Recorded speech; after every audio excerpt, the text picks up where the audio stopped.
মালিক তুমি জান্নাতে তোমার পাশে আমার একটি ঘর বানিয়ে দিও,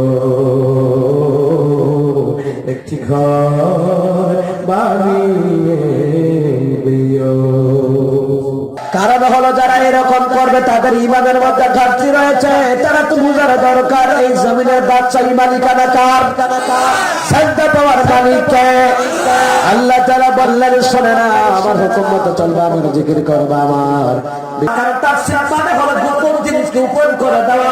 তাফসীর কোরআন থেকে তাফসীর করলে ঘুষ করে ভণ্ডামি পাস হয়ে যাবে, সুদ করে ভণ্ডামি পাস হয়ে যাবে, ভণ্ডপুরের ভণ্ডামি পাস হয়ে যাবে, মাদারপুরের ভণ্ডামি পাস হয়ে যাবে। কথা বলেন ঠিক কিনা? الحمد لله نحمده ونستعينه ونستغفره ونعوذ بالله من شرور أنفسنا ومن سيئات أعمالنا.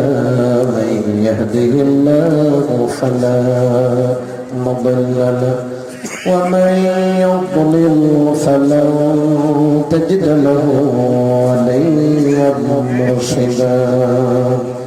ونشهد أن لا إله إلا الله وحده لا شريك له. ونشهد أن سيدنا إمامنا قدوتنا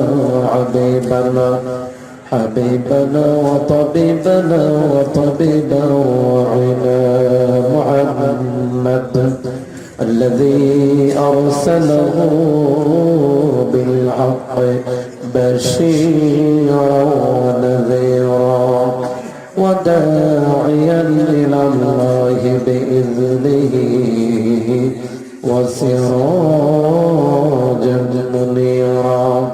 فقد قال الله تعالى في كلامه المجيد وفي فرقانه العميد.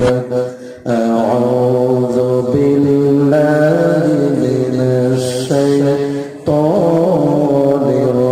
الرجيم. بسم الله الرحمن الرحيم. ولله ملك السماوات والأرض والله على كل شيء قدير.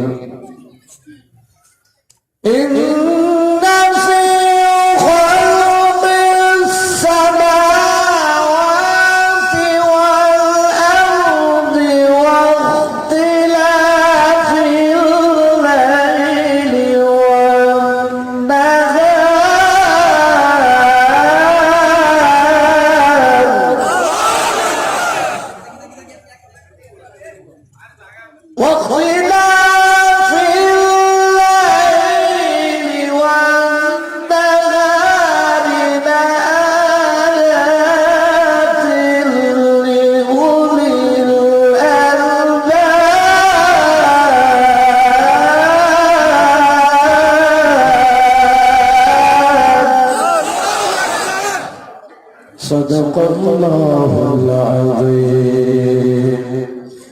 وقال النبي صلى الله عليه وسلم لا تجعلوا بيوتكم قبورا أو كما قال عليه الصلاة والسلام ما نحل والد ولده بالنحل أفضل من أدب حسن أو كما قال عليه الصلاة والسلام.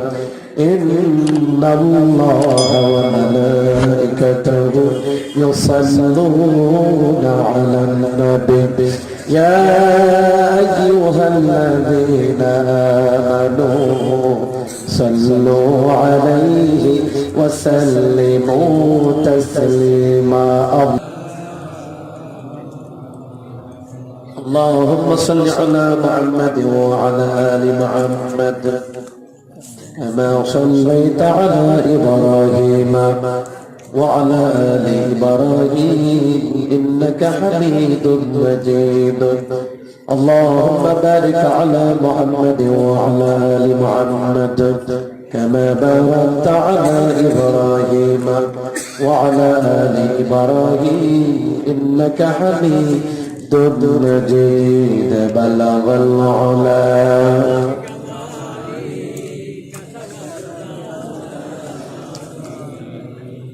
حسنت جميع خصاله صلوا عليه وآله দেখি নাই তোমার কোনদিন তবু আছো স্মরণে অমলিন দেখি নাই তোমার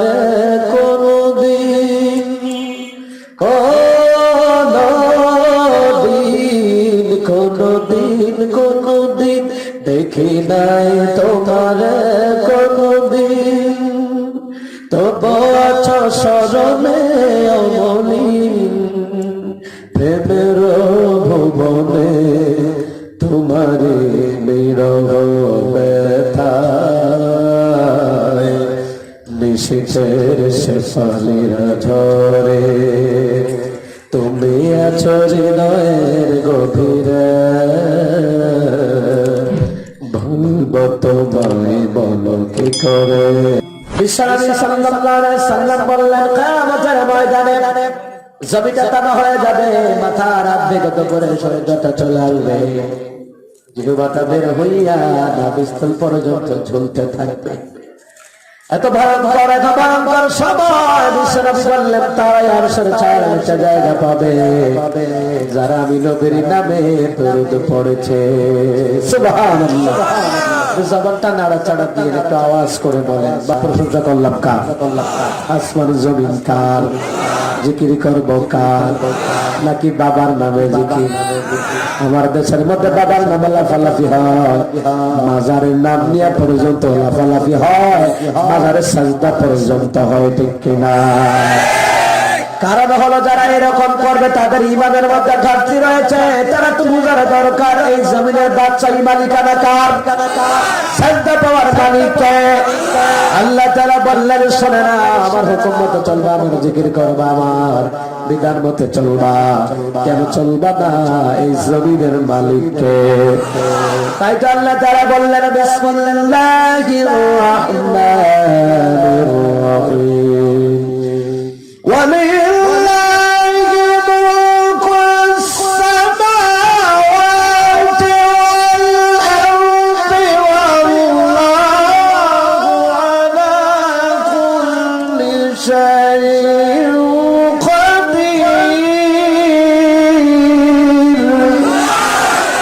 আল্লাহ তাআলা বলেন আসমান এবং জমিনের মালিকানা কার? জুড়ে বলেন আসমান এবং জমিনের বাদশাহী কার? ক্ষমতা কার? আল্লাহ বললেন আসমান এবং জমিনের বাদশাহী আমি আল্লাহর, ক্ষমতা আমি আল্লাহ, আমি আল্লাহর এমন ক্ষমতা আমি আল্লাহ তোমাদের জন্য সব বানাইয়া দিলাম। সুবহানাল্লাহ। وخلق لكم ما في الأرض جميعا আল্লাহ তাআলা বলেন এই জমিনের মধ্যে যা কিছু আছে সবগুলি আমি আল্লাহ তোমাদের মানব জাতির কল্যাণের জন্য বানিয়েছি। সুবহানাল্লাহ। এই চক্ষু বানিয়েছেন কে? এই চক্ষু যদি আল্লাহ পাক না দিতেন এই পৃথিবীর সুন্দর দৃশ্য দেখতে পারতেন? জিহ্বা যদি না দিতেন খাবারের স্বাদ দিতে পারতেন? এই জিহ্বা যদি আল্লাহ পাক না দিতেন কথা বলতে পারতেন? আল্লাহ বললেন শুনে নাও আমি আল্লাহর কত ক্ষমতা।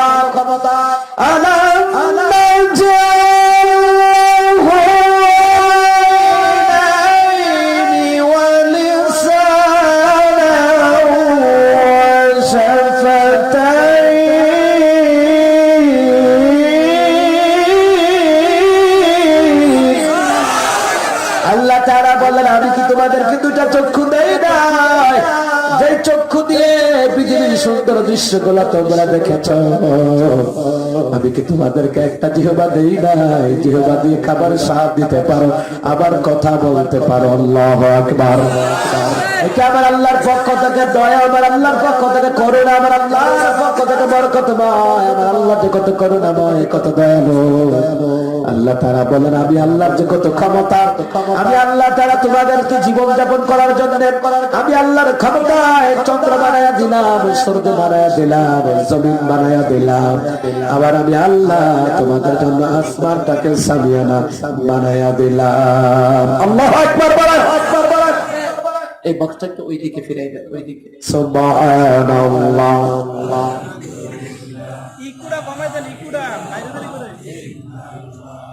রিভার ইকো দিবেন, যেটা নো রিপিট, রিপিট হবে রিভার ইকো হবে। জিকির বন্ধ নাকি? সাহায্য টানে গেলে ডাইন হাতে বিড়ি খাবেন, বাম হাতে চা খাইবেন, টেবিলে থাপ্পড় দিয়ে দিয়ে জোরে জোরে আওয়াজ করে, মানে হুটের গোলা মনে হয়ে যায় একটা রাজনীতির মঞ্চ। জুবার ইমাম সাহেব বয়ান করে সুবহানাল্লাহ বের হয় না, মনে হয় 12 মাসের রুগীলা, কথা বলতে কিনা। আর কোরআনের প্রোগ্রামে আসলে সুবহানাল্লাহ আলহামদুলিল্লাহ বের হয় না, মনে হয় সারা দিন রোজা হয়ে গেছে সোজা, মনে হয় মাথার মধ্যে বড় একটা বোঝা। কিন্তু কোরআনের প্রোগ্রামে সবাই আসতে পারে না, মসজিদে সবাই আসতে পারে না, মসজিদ মাদ্রাসা কাজ সবাই করতে পারে না, কোরআনের মাহফিলে ঈদগাহের জায়গাগুলি সবাই করতে পারে না। আল্লাহ যাদেরকে জান্নাতের মেহমান হিসেবে কবুল করে তাদের দ্বারা কোরআনের প্রোগ্রামগুলি হয়, মসজিদ হয়, মাদ্রাসা হয়, কোরআনের খেদমত হয়, ঠিক কিনা? জোরে জিকির করেন সুবহানাল্লাহ।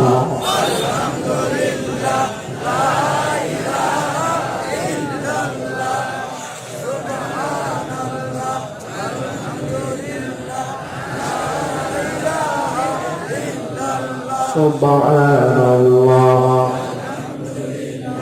লা ইলাহা ইল্লাল্লাহ মুহাম্মাদুর রাসূলুল্লাহ সাল্লাল্লাহু আলাইহি ওয়াসাল্লাম। আসমান জমিন কার, চন্দ্র সূর্য কার, রাত্রি কার?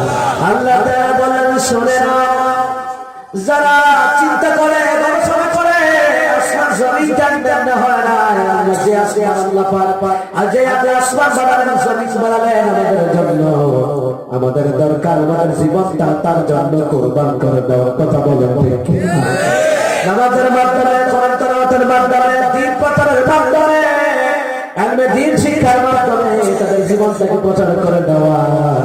আল্লাহ তাআলা বললেন ওয়া খালাকালাকুম মা ফিল আরদি জামিআ, জমিনের মধ্যে যা কিছু আছে সবগুলো আমি আল্লাহ তোমাদের কল্যাণের জন্য বানালাম, আর আমি আল্লাহ তোমাদেরকে বানালাম আমি আল্লাহর ইবাদত করার জন্য। সুবহানাল্লাহ। ওয়া মা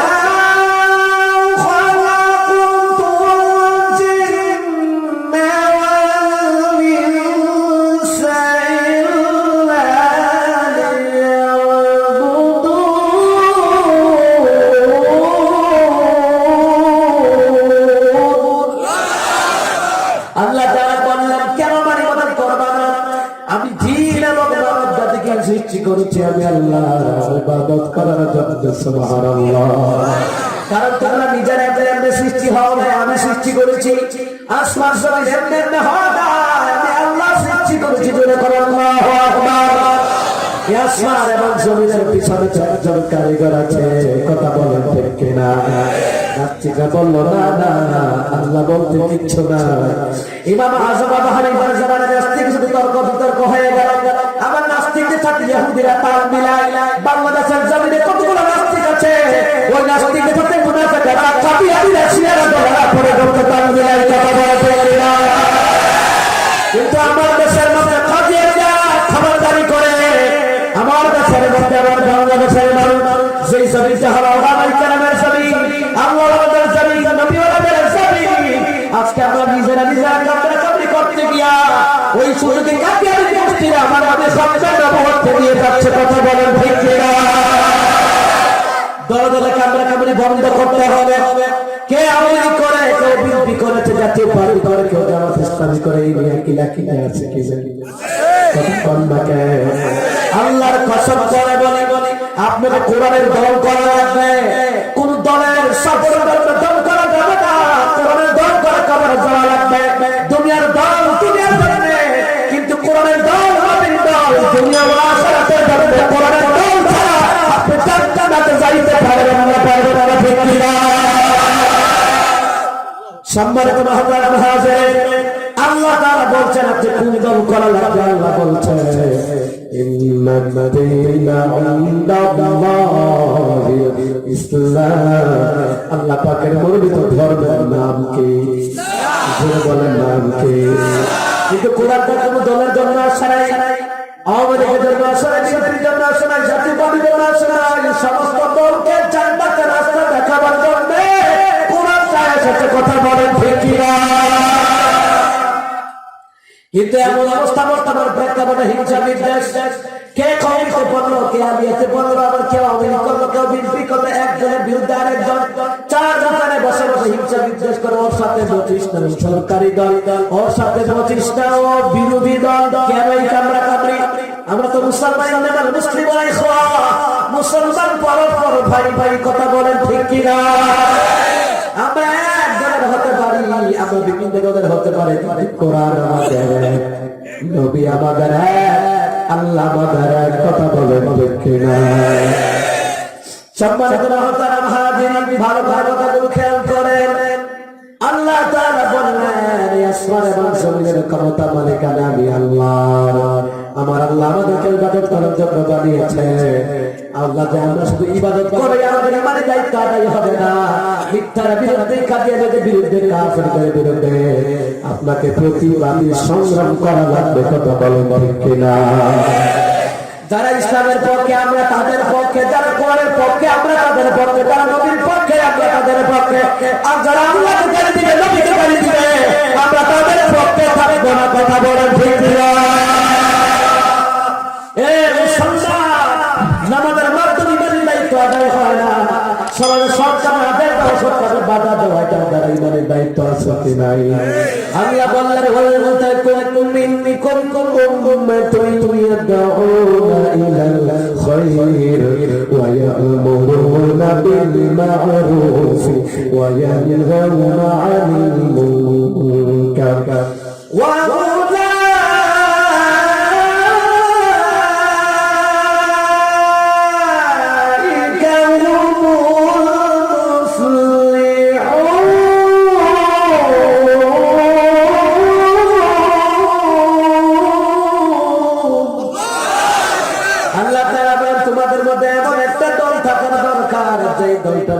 ভালো কাজের দিকে ডাকে। সুবহানাল্লাহ নাই? আপনারা মসজিদ করলেন মানুষকে ভালো কাজের দিকে ডাকার জন্য, এলাকায় মাদ্রাসা করলেন মানুষকে ভালো কাজের দিকে ডাকার জন্য, কোরআনের মাহফিলের আয়োজন করলেন, জনপদ বিভিন্ন থেকে টাকা দিয়ে, পয়সা দিয়ে, বুদ্ধি দিয়ে, শ্রম দিয়ে মানুষদেরকে ভালো কাজের দিকে ডাকার জন্য। আল্লাহ বললেন তোমাদের মধ্যে এমন একটা দল থাকার দরকার, যেই দলটার দ্বারা পৃথিবীর জমিনে ইসলাম জিন্দা হবে, নবীর শরীয়ত জিন্দা হবে, আল্লাহ বিধান জিন্দা হবে, আর শিরকি বিদআত দাফন হয়ে যাবে। এমন একটা দল থাকার দরকার। কথা বলেন ঠিক কিনা? আমাদের মুরব্বীরা ওই ভূমিকা নেওয়া লাগবে। ভূমিকা কি নিবে? যুবকদেরকে মসজিদ কমিটি থেকে খানা দিবেন না, মাদ্রাসা কমিটি থেকে খানা দিবেন না, ঈদগাহ কমিটি থেকে খানা দিবেন না। মুরব্বীদের দায়িত্ব হলো আগামী প্রজন্মের জন্য যুবকদেরকে কোরআনের জন্য, ইসলামের জন্য তৈরি করে দেওয়া। আপনারা মারা গেলে ওদের দ্বারা মসজিদের খেদমত হবে, মাদ্রাসার খেদমত হবে। আপনারা কবর শেষে তারা যে আমলগুলো করবে, আপনি শুয়ে কবর থেকে আপনার আমল নামে সওয়াব দান করে দিবে।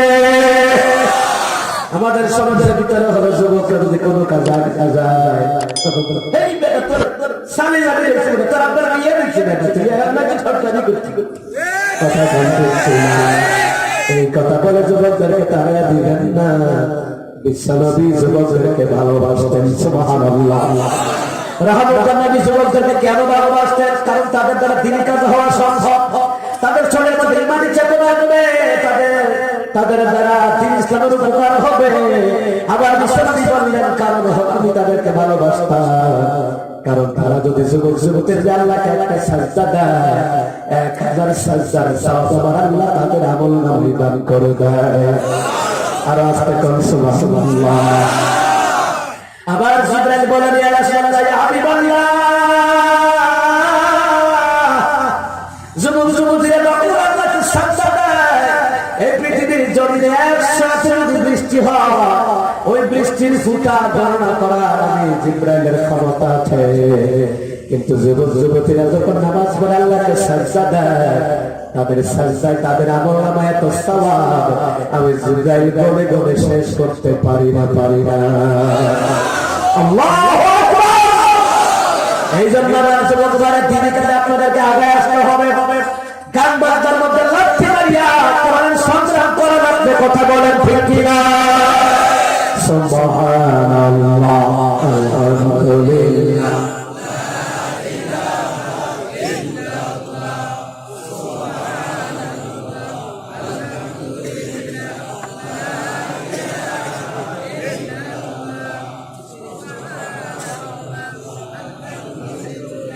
লা ইলাহা ইল্লাল্লাহ মুহাম্মাদুর রাসূলুল্লাহ সাল্লাল্লাহু আলাইহি ওয়াসাল্লাম। তবে বর্তমান প্রেক্ষাপটে সত্যি আদায় করি, যেই যুবকেরা আগে গান বাজনা নিয়ে ব্যস্ত থাকতো, বর্তমান প্রেক্ষাপটে যুবকেরা কোরআনের জন্য পাগল। কথা বলেন ঠিক কিনা? আর যারা বলেন ঠিক কিনা? প্রত্যেকটি জায়গায় যদি কোরআনের জন্য যুবকরা তৈরি হয়ে যায়, ভবিষ্যতে আর কোন নাস্তিক কোন বাউল শিল্পীরা আমার আল্লাহকে নবীকে দিয়ে কুরুক্তি করতে পারবে না। সম্মানিত মুহতারাম হাজিরিন, ভালো ভালো কথাগুলো খেয়াল করবেন। এই যুবকদের ইসলামের ক্ষেত্রে অবদান বেশি না কম? আর যুবক বেশি না কম? এই যুবকের আপনার সন্তান, আপনার নাতি, কথা বলেন ঠিক কিনা? আপনার পাড়া প্রতিবেশী, কিন্তু দলে দলে কখনো হিংসা বুদ্ধিস পোষণ করবেন না। সুমার সমস্যা মুসলিমের সর্বদলের তারা এক হতে পারি, ঈদগার নামাজে ঈদের দিনে সবাই এক হতে পারি, কোরআনের মাহফিলে সবাই এক হতে পারি, জানাজার মাঠে এক হতে পারি, কিন্তু কোরআনের তাফসীর মাহফিলের বেলায় কিছু কিছু মুনাফিক তারা আলাদা হয়ে যায়। এই কথা বলছেন না কেন? কিছু কিছু মুনাফিক তারা তাফসীর মাহফিলের নাম শুনলে তাদের গায়ে কানে পয়দা হয়ে যায়। এরা হল ভক্ত, মাজার পূজারী, পীর পূজারী। কথা বলতে কিনা? কারণ তাফসীর মাহফিলের নাম শুনলে তাদের হুঁশ থাকে না। কারণ তাফসীর মানে হলো গোপন জিনিসকে উপর করে দেওয়া। তাফসীর কোরআন থেকে তাফসীর করলে ঘুষ করে ভঙ্গা বিপাস হয়ে যাবে, সুদ করে ভঙ্গা বিপাস হয়ে যাবে, ভক্তপুরের ভঙ্গা বিপাস হয়ে যাবে, মাজার পূজারীর ভঙ্গা বিপাস হয়ে যাবে। কথা বলেন ঠিক কিনা? এই জন্য বাংলার জমিনে আজও নামদাই মুসলমান, নামদাই আছে রাসূল, কিন্তু মুনাফিকি করে করে থানায় গিয়ে কত মাহফিল পর্যন্ত বন্ধ করেছে। আল্লাহর বান্দা হতে পারে না। থানাওয়ালাদের কাছে আমাদেরকে বলে এমন মনে করবেন না কোন প্রশাসনের সাথে আমাদের হাত নাই, হাত আছে। যখন আমরা ভদ্রতার পরিচয় দিয়ে বলি স্যার মাহফিলটা বন্ধ হয়ে গেল কেন, তখন বলে হুজুর বিয়াদবি মাফ করবেন। তবে হুজুর বড় আশ্চর্য লাগে, আপনাদের মতো কতগুলা লেবাসদারি থানায় এসে আপনাদের নামে কোরআনের মাহফিল বন্ধ করার জন্য অভিযোগ করে এইরকম মুনাফিক সমাজের ভিতরে আছে কিনা? এখানে এমন লোক আছেন, এমন যুবক আছেন কোরআন পড়তে পারেন না, কিন্তু কোরআনের জন্য একটা ভালোবাসা আছে, কিন্তু আপনার দ্বারা কোরআন মাহফিল বন্ধ হয় না। যেই দলের দ্বারা তাফসীর মাহফিল করতে চায় আপনি আঞ্জাম দেন, কিন্তু কোরআন পড়তে পারেন না। এই যে কোরআনের ভালোবাসা, কিয়ামতের ময়দানে কোরআন আপনাকে সারা জান্নাতে যাবেন। আল্লাহু আকবার। লেবাসদারি হলে কি হবে? তাদের দ্বারা যদি কোনো ভালো ভক্ত হয়, ওই ব্যক্তি আল্লাহর দুশমন, নবীর দুশমন, নবীর তুফানি পাবে না। ঠিক কিনা?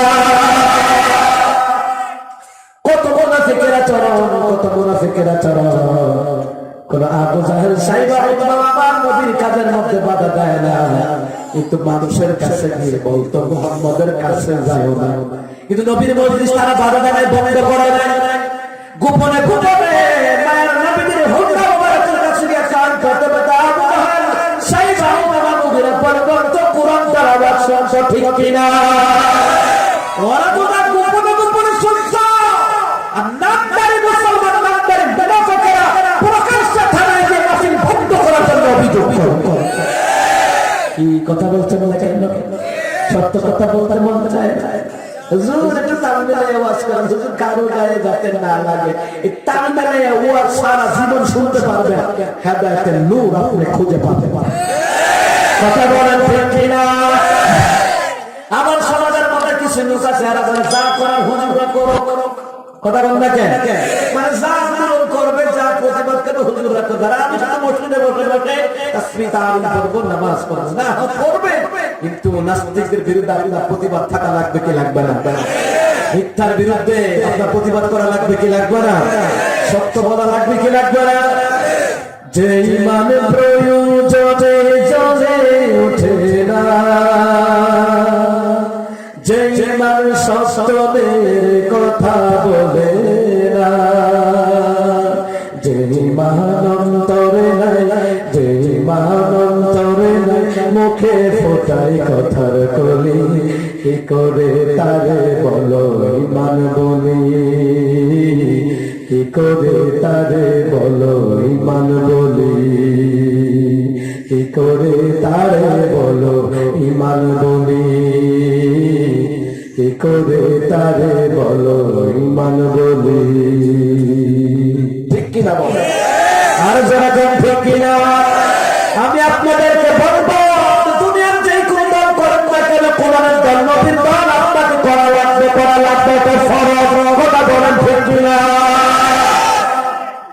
মনে রাখবেন, মনে রাখবেন, এই কোরআন আপনাকে নিয়ে জান্নাতে চলে যাবে। আপনার দ্বারা যদি মসজিদ নির্মিত হয়ে যায়, মসজিদ আপনাকে জান্নাতে নিয়ে যাবে। আপনার দ্বারা যদি কোনো মাদ্রাসা হয়ে যায়, ওই নবীর ঘর মাদ্রাসা, ওই কোরআন আপনাকে জান্নাতে নিয়ে যাবে। সুবহানাল্লাহ। সম্মানিত মুসলিমরা, ভালো করে কথাগুলো খেয়াল করে। ও মুসলমান বান্দা, কোরআনের জন্য আমাদেরকে ঐক্যবদ্ধ হওয়া লাগবে, ইসলামের জন্য আমাদেরকে ঐক্যবদ্ধ হওয়া লাগবে। হিংসা বিদ্বেষের ছড়াছড়ি, কাদা ছড়াছড়ি বন্ধ করা লাগবে রে মুসলমান। এই জন্য মুসলমান, আমরা যদি নিজেরা যদি আমরা বিভিন্ন দলে বিভক্ত হয়ে যাই, মাঝখান থেকে কাফের বেঈমানেরা ওরা শাসন করতে চাইবে ইরাক আফগানিস্তানের মতো। কথা বলেন ঠিক কিনা? আজকে বাংলার জন্য অসংখ্য নাস্তিক এক হয়ে গেছে, বাউল শিল্পের এক শরীয়ত মায়াতির যখন ধর্ম গ্রেফতার করলো, সকল বাউল শিল্পীরা পর্যন্ত সংসদে গিয়া ভাষণ দেয়, আমাদের মমতা বেগমে ভাষণ দেয়।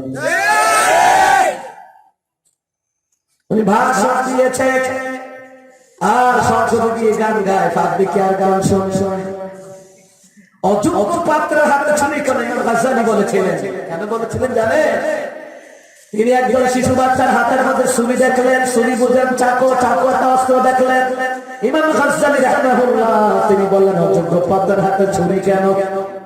কিন্তু উনার মুরিদারা বুঝতে পারলো না কি বললেন উনি, কি বললেন উনি।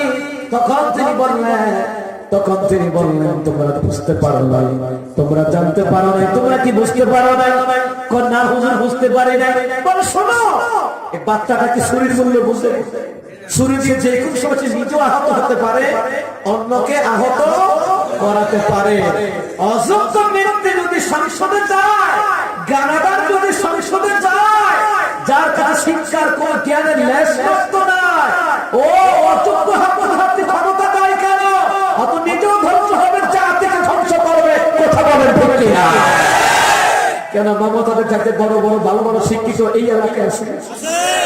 ওর এলাকায় বাদ দিলাম, আমার দেশে আছে না? প্রতিটি থানাতে এমন যোগ্য নেতা হওয়ার যোগ্য লোক আছে না? যারি কাজ তারি সাজে অন্যকে দিলে ঠিক আছে, চামড়া বিক্রি খাও, তোমার এটা মানায়। সংসদে গিয়ে জাতির যদি কল্যাণ জনক বক্তৃতা তোমার মুখ থেকে বের হবে না, বের হবে না। কথা বলেন ঠিক কিনা? আমরা বিভিন্ন দলের হতে পারি, আমরা সমস্ত দলের মানুষ এক মুসলমান। কথা বলেন ঠিক কিনা? এক নবীর উম্মত। কথা বলেন ঠিক কিনা? আমরা কেন নিজেরা হিংসা ছড়াবো? সকাল হলে একজন সাথে আরেকজনে দেখা হবে। কথা বলেন ঠিক কিনা? এই জন্য আমরা মুসলমান, কোরআনের জন্য, ইসলামের জন্য, নবীর আদর্শের জন্য আমরা ঐক্যবদ্ধ থাকা লাগবে, ঐক্যবদ্ধ থাকা লাগবে। কোন নাস্তিক বা ইমানদার আমার নবীকে আল্লাহকে গালি দেওয়ার জন্য কোন সুযোগ না পায়, ঠিক কিনা?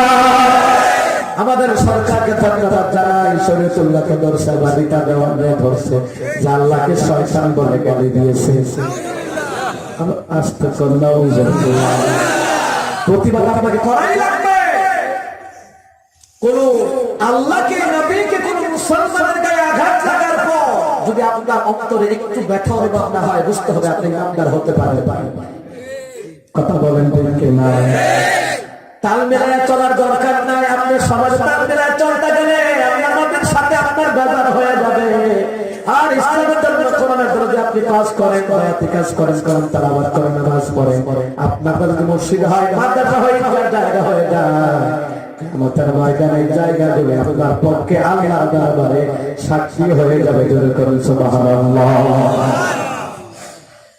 এই জন্য সম্মানিত মুহতারাম হাজিরিন, তালমেল ইসলাম রাষ্ট্র আমার নবীর রক্ত তাই করে জমিনে ঝরত না। তালমেল এতদিন ইসলাম রাষ্ট্র আমাদের জমিনে আমার নবীর বান্দার মুবারক শহীদ হতো না, ঠিক কিনা? এই জন্য আমরা নাস্তিকদেরকে সুযোগ করে দেব না, মুনাফিকদেরকে সুযোগ করে দেব না। মনে রাখবেন, নাস্তিক মুনাফিকরা তারা তালবিলায় ইমাম আযম আবু হানিফার জামানায় তিনি যখন বললেন আল্লাহ রয়েছেন, নাস্তিক আর মুনাফিকরা কাফের দেওয়ানা নাস্তিকদের সাথে তারা তালবিলায় মিলায়া বলতেছে, হ্যাঁ হ্যাঁ ঠিকই বলেছো, আল্লাহ বলতে কেউ নাই। ইমাম আযম আবু হানিফা বলেন, অবশ্যই রয়েছে, অবশ্যই রয়েছে। আলহামদুলিল্লাহিল্লাযী খালাকাস সামাওয়াতি ওয়াল আরদ। আমি সমস্ত প্রশংসা আমি আল্লাহর জন্য করে দেই। আল্লাহ আসমান জমিন সৃষ্টি করেছেন, বলুন সুবহানাল্লাহ। কিন্তু ইহুদিরা নাস্তিকরা মানতে চায় না, মানতে যখন চায় না, রহমাতার এই ইমাম আযম আবু হানিফা রাহিমাহুল্লাহ তিনি বললেন, ঠিক আছে, আগামীকাল তোমাদের সাথে বাস হবে, আমি প্রমাণ করে দেব আমার আল্লাহ রয়েছে। জোরে জোরে করুন সুবহানাল্লাহ। আল্লাহ আল্লাহ বলে বান্দে, আল্লাহ আল্লাহ বল। দিদারে ইলাহি পেতে হলে, দিদারে ইলাহি পেতে হলে আগে মনের দরজা খোল। আল্লাহ আল্লাহ বলে বান্দে, আল্লাহ আল্লাহ বল। নামাজ পড়ার জন্য মনটা খোলা রাখবে, মনটা খোলা রাখা লাগবে। আল্লাহর জিকির করার জন্য মন খোলা থাকতে হবে, কোরআন তেলাওয়াতের জন্য আল্লাহর মন খোলা থাকতে হবে। মুরব্বিদেরকে সম্মান করা, বড়দেরকে সম্মান করা, ছোটদেরকে আদর করা, এইরকম মনকে প্রশস্ত করে দেওয়া লাগবে। যাদের মন সংকীর্ণ তারা রিজিক পাবে সংকীর্ণ, আর যাদের মন প্রশস্ত হবে আল্লাহ তাদেরকে রিজিক দান করা দেয় এইরকম প্রশস্ত করে। আল্লাহু আকবার। মনের দরজা খুলতে হবে, মনের দরজা, কোরআনের দরজা, ইসলামের জন্য মনের দরজা খুলে কাজ করা লাগবে। আল্লাহু আকবার। সম্মানিত ভাইয়েরা, ইমাম আযম হানিফা বলেন, আগামীকাল তোমাদের সাথে বাস হবে। তিনি বাসের ডেট দিয়ে দিলেন, আর আমার দেশ বাস হয় নূর নিয়ে, মাটি নিয়ে। কথা বলে না কাকা, এই কথা বলছেন না কেন? এরে বাবা, নূর নিয়ে মাটি নিয়ে মুতুলে নামাজে তারা নেওয়া যায় না, অত নূর নিয়ে গিলাগিলি করে। কথা বলছেন না কেন? আচ্ছা, আমি আপনাদেরকে বলবো, আপনি বেতন পাইলেন 20,000 টাকা। কত হাজার? আওয়াজ দিয়ে কথা বলেন, কত হাজার? ভাইও এত দীর্ঘ জার্নি করে আইসা এটা কথা বলতেছে, দীর্ঘ জার্নি করেছে, আপনারা কষ্ট করেছে, একটু আওয়াজ দিয়ে। কারণ এই জবানটা যত আল্লাহর পক্ষে, কোরআনের পক্ষে কাজে লাগাবেন, এই জবান আপনাকে জান্নাতে নিয়ে যাবে। অনেক দীর্ঘ জার্নি করে আসছে, এমন জাম জায়গা লাগছে, গাড়ি ফালাই ঠিক আছে, একটা ভিতর বসে ভাই তাড়াতাড়ি চলে। আলহামদুলিল্লাহ আসতে পারছে, আলহামদুলিল্লাহ। দিনের জন্য কোরআনের মধ্যে বাধা না আসে, বুঝবেন না যে আপনার দাওয়াতটা কবুল হচ্ছে। বাধা যখন আসবে তখন বুঝবেন আল্লাহ এই কাজটা পছন্দ করছে। পছন্দের সাথে মধ্যে কষ্ট বেশি না কম? যেরকম বেশি না কম? আমার মেয়ে হবে, আমি এত খুশি, এত খুশি, মানে মেয়ের জন্য যা যা দরকার সব কিনে রাখছে। মেয়ে হলো মাত্র 2 দিন ছিল, চীনে থেকে বিদায় করে গেছে। কত আশা না? কিন্তু আল্লাহ কি হারাম জিনিসটা নিবে? ভালো জিনিসটা নিবে। ভালো জিনিসটা নিয়ে আপনাকে কষ্ট দিয়ে আল্লাহ আপনাকে জান্নাতে যাওয়ার একটা প্রসেসিং করে দিবে। যেরকম সুবহানাল্লাহ। ভালো জিনিসের কষ্ট না, কত আশা করছি মেয়ে হবে আমার, হ্যাঁ অনেক বছর পরে মেয়ে হবে, খুব খুশি আমি। মেয়ের জন্য যা যা দরকার সব কিনে রাখছি আমার। মেয়েটা মারা গেল, কত আশা না? সুবহানাল্লাহ। আর সন্তান যদি অল্প বয়সে মারা যায়, কিয়ামতের ময়দানে আপনার সন্তান আপনাকে সারা জান্নাতে যাবে না। আল্লাহু আকবার। আল্লাহ পাক জান্নাতে যাওয়ার জন্য একটা প্রসেসিং করে দেয়। আল্লাহ যখন কোন ভালো কাজের মধ্যে কল্যাণ দেন, কিছু কষ্ট সাময়িক আল্লাহ দিয়ে দেন। সুবহানাল্লাহ বলেন। এই জন্য বিশ্বনবী বলেন, কষ্টের দ্বারা আমার আল্লাহ নিয়ামত তোমার জন্য বানায়া দেয়। সুবহানাল্লাহ। একটু জবান খুলে একটু কথা বলবেন। আমার দেশের মহাশয় জোর মাটি হাজির হাজির কিলাকিলি কথা বলতে কি জোরে কোন ঠিক কিনা? আপনি বেতন পাইলেন মনে করেন 20,000, কত হাজার, জোরে বলেন কত হাজার, 20,000 টাকা বেতন পাইলেন। এখন কি আপনি টাকাটা হাতে নিয়ে দেখবেন এটা কি কর্ণফুলির কাগজ? এটা চিন্তা করবেন, এটা কি কর্ণফুলির কাগজ দিয়ে বানাইছে? নিউজ চিন্তা করবেন এটা না? চিন্তা করবেন আপনার এটা দিয়ে আমার বেতন দেওয়া, আমার ছেলে মেয়ের স্কুলের বেতন দেওয়া লাগবে, কারেন্টের বিল দেওয়া লাগবে, নাকি নাকি আব্বা আমার চিকিৎসার খরচ লাগবে, ঘরে বাজার খরচ কিনা লাগবে। আপনি এই চিন্তা করবেন, কথা কোন ঠিক কিনা? আল্লাহ পাক তার হাবিবকে দুনিয়াতে পাঠাচ্ছেন, আপনি জোর মাঝে নিয়ে হাজির হাজির নিয়ে কিলাকিলি। নবীর আদর্শ কি? আপনি কিভাবে লেনদেন করবেন, কিভাবে নামাজ পড়বেন, কিভাবে কোরআন তেলাওয়াত করবেন, ওই চিন্তা করে আপনার জীবন যাপন করা লাগবে, কথা কোন ঠিক কিনা? আমার একটা বন্ধু যে প্রোগ্রামে আসবো এর আগে হুজুর নবী নূর নামাজ দিন। আমি বললাম নামাজের কত খরচ? কইতে আমি বললাম 5 ওয়াক্ত নামাজের কত ফরজ? হুজুর জানি না।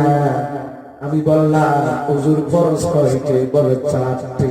হুজুর ফরজের মধ্যে সুন্নাত আছে কয়টি? কও পারে না। আমি কি বেটা 5 ওয়াক্ত নামাজের কত ফরজ এইটাই জানি না। হুজুর 4টা ফরজের মধ্যে কয়টা সুন্নাত আছে ওইটাও জানা? তুমি আছো নবী নূর নামাজ খাইয়ার কাজ না। নামাজের নামে যে খবর হয় এইদিকে সমাজে পেশ লাগায়, কথা করতে। মানুষকে নামাজ জানার দরকার, কোরআন দাওয়াত দেওয়ার দরকার, ইসলামিক দাওয়াত দেওয়ার দরকার। হাঁটি পাহাড় পাহাড় করে 50 লাখ টাকা খরচ ও তোর কাছে এত টাকা ইনকাম করতে থাকে ঘটনা কি? কথা বল না কেন? ব্রাহ্মণের সাথে ঘটনা হচ্ছে 2012 সালে হুজুর ওয়াজ করতে আছেন, নূর মানে আলী 1 লাখ টাকা চ্যালেঞ্জ দেন। সভাপতিকে হুজুর থামেন, কত সপ্তাহের বউ শুরু করলেন 2000 টাকা হলো দিয়েছেন, 1 লাখ টাকা আলু করতে হন দেন। খাইছিনি ধরা কথা কোন? খাইছিনি ধরা? আরে চ্যালেঞ্জ এরে ভাই, কোরআন সুন্নাহ চ্যালেঞ্জের কাছে বিক্রি হয় না। আপনি মানে না মানলে কি আমার কিছু আসে যায় না? মানতে পারেন, যদি মানেন আপনার জন্য কামিয়াব হবে, না মানলে মনে রাখবেন এটা আপনার জন্য কল্যাণ বয়ে আনবে না, কথা কোন ঠিক না? কিন্তু কোরআন সুন্নাহর ফতোয়া চ্যালেঞ্জের কাছে বিক্রি হয় না। আমাদের যে চ্যালেঞ্জ 10 লাখ টাকার চ্যালেঞ্জ, 1 কোটি টাকার চ্যালেঞ্জ, 50 লাখ টাকার চ্যালেঞ্জ, কেউ কোরআন হাদিস কি ডুপ্লিকেট? কথা বল না কেন? আপনি ডুপ্লিকেট জিনিসের মধ্যে ফ্রি দেয়, ফেরালাপের মধ্যে ফ্রি দেয়, কোজাবের মধ্যে ফ্রি দেয়, কোজাবে কদিন মদ ফ্রি দিছে, ইয়ারফোন ফ্রি দিছে। এরপরে দেখলাম যে কি দিয়েছে, টর্চ লাইট দিয়েছে, বড় কোজাব আছে না, বড় কোজাব। এরপরে আবার 2 টাকা শ্যাম্পু ফ্রি দেয়। মানে কি? এটা ডুপ্লিকেট, এটা মার্কেটে চলতেছে। কথা বল না কেন? কিন্তু কোরআন হাদিস কোন ডুপ্লিকেট নয়, এটা কোন চ্যালেঞ্জের কাছে বিক্রি হয় না। মানে না মানলে আমাদের কিছু আসা যায় না, ঠিক কিনা? আমাদের দায়িত্ব হলো থেকে সরে করে সঠিকটা আপনাদেরকে বুঝাইয়া দেওয়ার, কথা বলেন ঠিক কিনা? ডুপ্লিকেট জিনিসের কি বিজ্ঞাপন দেখবেন আপনি? কি আল্লাহ ছাড়তে চলতে চান? আজ যোগাযোগ করুন বাবা দেওয়ান দেওয়ান। আবার আরেকটা বাড়িতে নিয়ম দেওয়ার সৃষ্টি হোক, ভবিষ্যৎ নাকি বলতে পারে, কি বলতে পারে?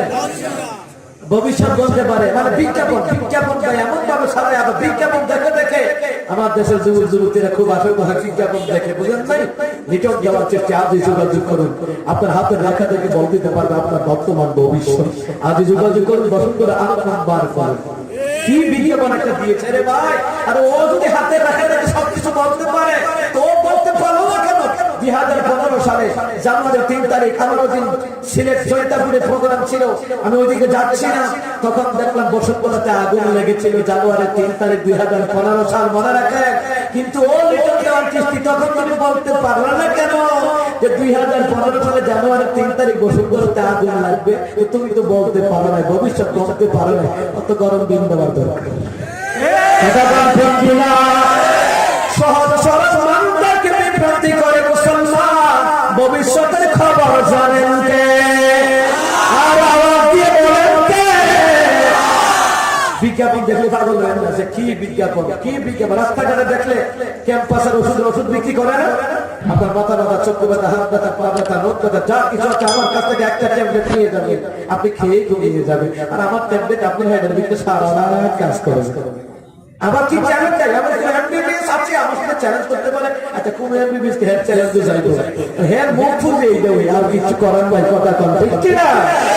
সম্মানিত মুসলমান, যতই বিজ্ঞাপন দেন না কেন, ক্যাম্পাসারি করেন না কেন, এই কোরআন সুন্নাহ ক্যাম্পাসারি ফতোয়া না, এই কোরআন সুন্নাহ হলো আল্লাহর নবীর ফতোয়া, কথা বলেন ঠিক কি না? এরা তো চ্যালেঞ্জ ছুড়ে দিল। ইমাম আবু হানিফা বললেন, ঠিক আছে, আগামীকাল বাহাস হবে, তবে আমার বাহাস হবে আমি প্রমাণ করে দেব আসমান জমিনের সৃষ্টির পিছনে একজন কারিগর রয়েছে, ওই কারিগরের নাম কি? এরা বলল, ঠিক আছে হুজুর, আগামীকাল ঠিক আছে। আগামীকাল এসে গেল, 10টা বেজে গেল, 11টা বেজে গেল, 12টা বেজে গেল, 1টা বেজে গেল, 2টা বেজে গেল, কিন্তু কোনো খবর নাই। এখানে হাজার হাজার ইহুদি নাস্তিক পর্যন্ত জড়ো হয়ে আছে, এখানে জড়ো হয়ে আছে। আর ওইদিকে ইমাম আজম আবু হানিফার কোনো খবর নাই। এরা বলতেছে, কি ও হুজুর, তো ওয়াদা খেলাম করে দেখা যায়। হুজুর না, হুজুরের তো ক্ষেত্রে কত সমস্যা না, হুজুর যদি জোরে হাতে কাছাও না, খাবার খাওয়ার জন্য, খাওয়ার জন্য কত দৌড়াচ্ছে। আবার হুজুর দেখলো আস্তে আস্তে হাঁটে, ও হুজুর এমন খানা খেয়েছে, ও হাঁটতে পারে। হুজুর তো দাওয়াতি খাই, হুজুর তো সুদ খায় নাই, ঘুষ খায় নাই, কথা কন ঠিক কিনা? মানে যত দোষ হুজুরের ক্ষেত্রে। আবার আর একটা সমস্যা আমার দেশে, চার রাস্তায় বসে বসে কয় হুজুররা দেশটারে খারাপ লাগছে। বলেনি? বলে না? মানে জাদু জারিওয়ালা কি করে জাদু কইলো না, হুজুররা দেশটারে খাইছে। এবারে দেশটারে ডিজিটাল বানাইছে, বাস দিয়া ব্রিজ বানাইয়া, কথা বানা দিন। হুজুরের দেশটারে খাইলো কেমনে? শেয়ার মার্কেটের টাকা কি হুজুররা খাইছে? রাস্তার টাকা হুজুররা খাইছে? ব্রিজের টাকা হুজুররা খাইছে? বাস দিয়া ব্রিজ হুজুররা বানাইছে? হুজুরের দেশটারে খাইলো কেমনে? ও নিজেরই করবা আর দোষ দিবা হুজুরের, কথা কন ঠিক কিনা? এই ঘরটা নতুন কিছু না, বিশ্ববিদ্যালয়ের জীবনীতে পড়লাম, রাসূল দুনিয়াতে আসার আগে ঈসা রাসূলুল্লাহ দুনিয়ার জমি থেকে চলে যাওয়ার পরে মাঝখানে 500 বছর গ্যাপ ছিল। তখন শয়তান মানুষদেরকে কত ওয়াসওয়াসা দিয়েছে। নামি দামি লোকেরা পাপ কাজ করতো, নির্যাতন করতো, জুলুম করতো, আর নিরীহ গরিবদের উপরে চাপায়া দিত। কথা করা না কেন? সালমান ফারসি বলেন, ইয়া রাসূলুল্লাহ, ইয়া হাবিবাল্লাহ, জাহিলিয়াতের যুগে যারা অপরাধ করতো, নিরীহ মানুষের গায়ে তারা চাপায়া দিত। বর্তমানে নতুন কিছু নয়, যারা ঘুষ খায়, সুদ খায়, নির্যাতন অত্যাচার করে, আর সাধারণ ওলামায়ে কেরাম সমাজের দাড়িওয়ালা টুপিওয়ালার উপরে চাপায়া দেয়। এগুলো করা যাবে? জোরে বলে করা যাবে? এগুলা জোরে কোন করা যাবে না?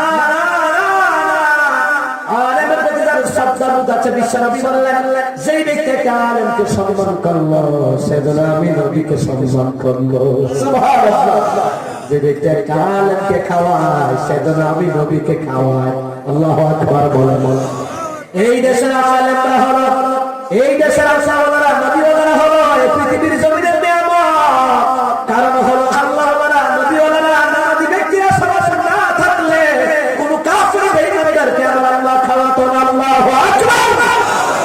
স্পষ্ট বলেছে রেখেছি, আল্লাহ কাফের বেঈমানদেরকে খাওয়ায়। এরকম নামাজি ইমামদার মুত্তাকি সমাজের মধ্যে নামাজি মুরব্বি আছে কি নাই? নামাজি যুবক আছে কি নাই? নামাজি মামুন আছে কি নাই? ওলামায়ে কেরাম আছে নেই?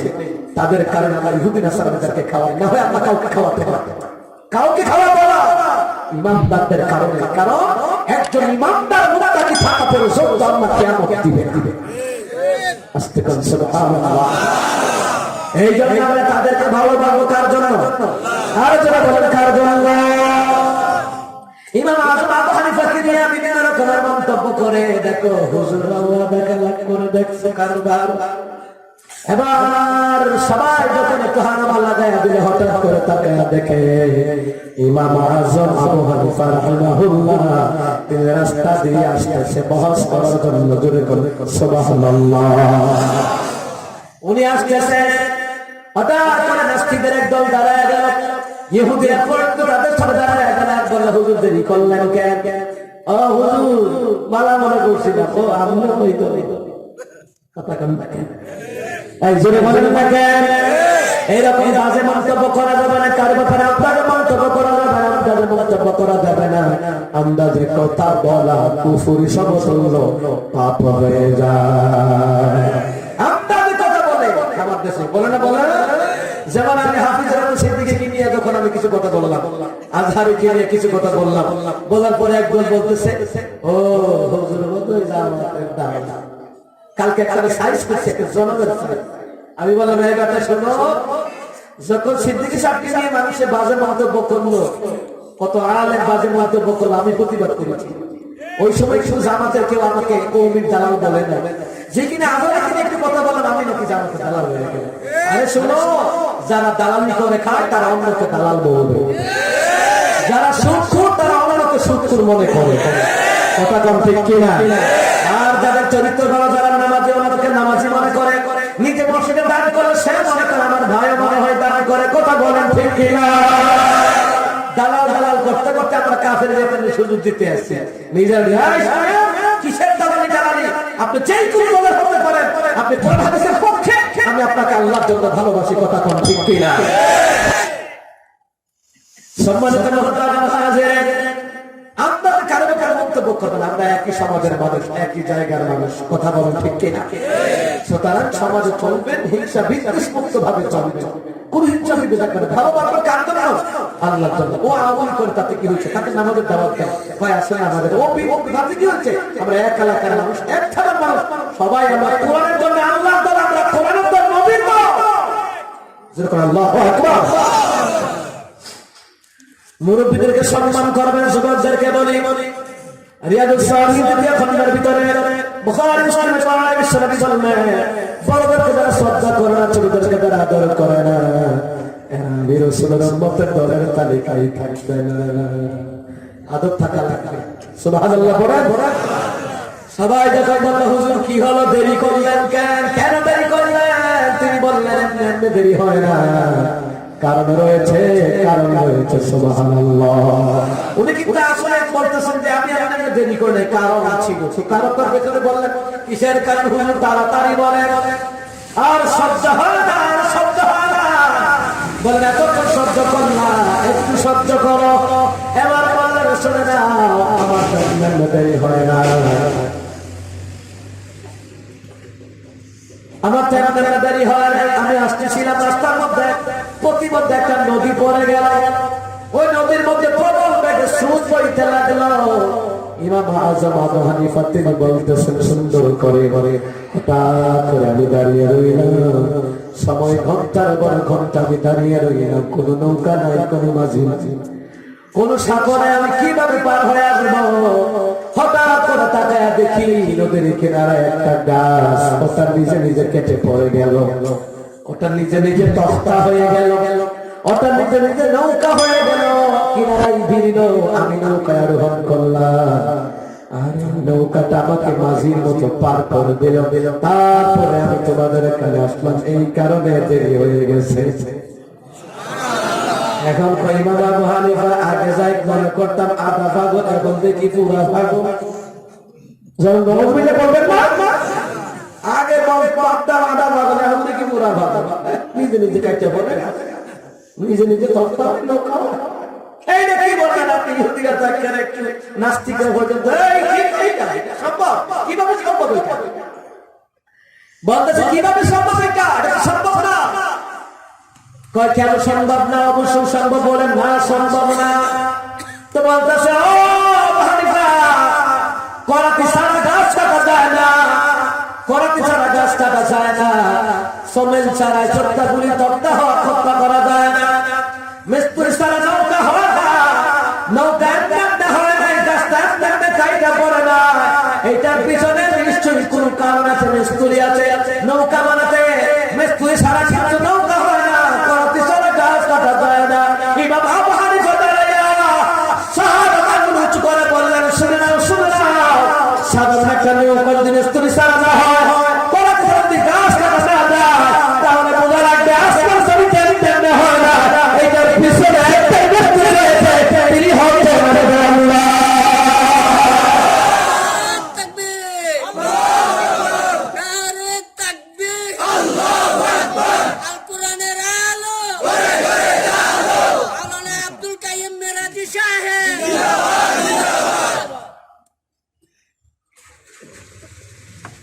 ইমাম আযম আবু হানিফার ব্যাপারে যারা বাজে মন্তব্য করে বোঝা লাগবে তার ইমানে গলদ আছে।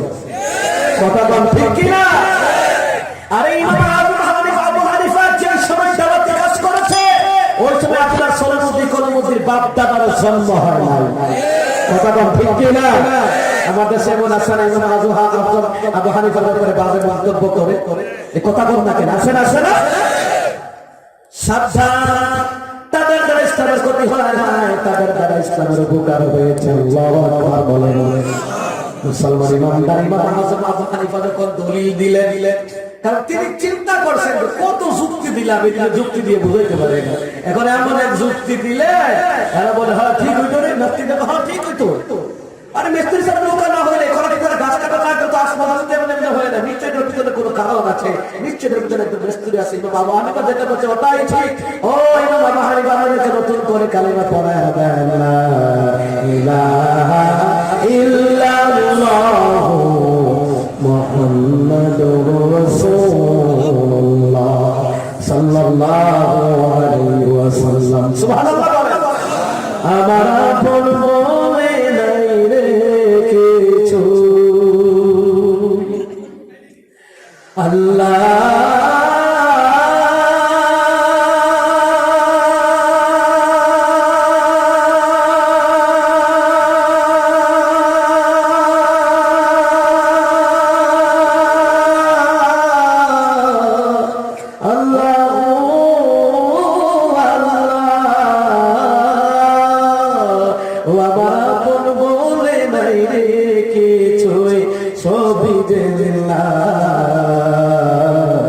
তার নূরের তাজাল্লিতে পড়ে হই ফানাফিল্লাহ। আমি মুখে বলি আল্লাহ, আমার অন্তরে আল্লাহ। আমি মুখে বলি আল্লাহ, আমার অন্তরে আল্লাহ। আমি মুখে বলি আল্লাহ। ভবই সংসারে আমার সবই যেন পর, মিছে আশায় মিছে মায়া কেন বাঁধ ঘর। ভবই সংসারে আমার সবই যেন পর, মিছে আশায় মিছে মায়া কেন বাঁধ ঘর। এই মায়ায় বাধায় ঘোরাবার ভোরাবো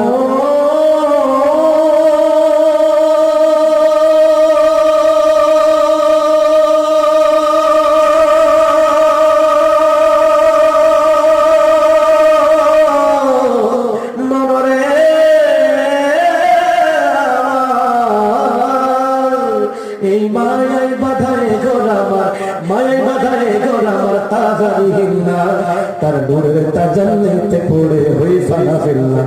আমি মুখে বলি আল্লাহ, আমার অন্তরে আল্লাহ। আমি মুখে বলি আল্লাহ, আমার অন্তরে আল্লাহ। সুবহানাল্লাহ বলেন। আল্লাহর নাম নিতে ভালো লাগে না? আসমান জমিন কার, জিকির করব কার, বিধান মানব কার, সেজদা করি কার জন্য হবে? জোরে বলেন কার জন্য? দুনিয়ার কোন পীরকে সাজদা দেওয়া যাবে না, আমাদের সাজদা দেওয়া যাবে না। কিসের লাগনা ফাড়া পিঁচা ছাদা এইগুলোর মধ্যে বাপ্তির পীরের আদর্শকে ধরা লাগবে। কথা বলেন ঠিক কি না?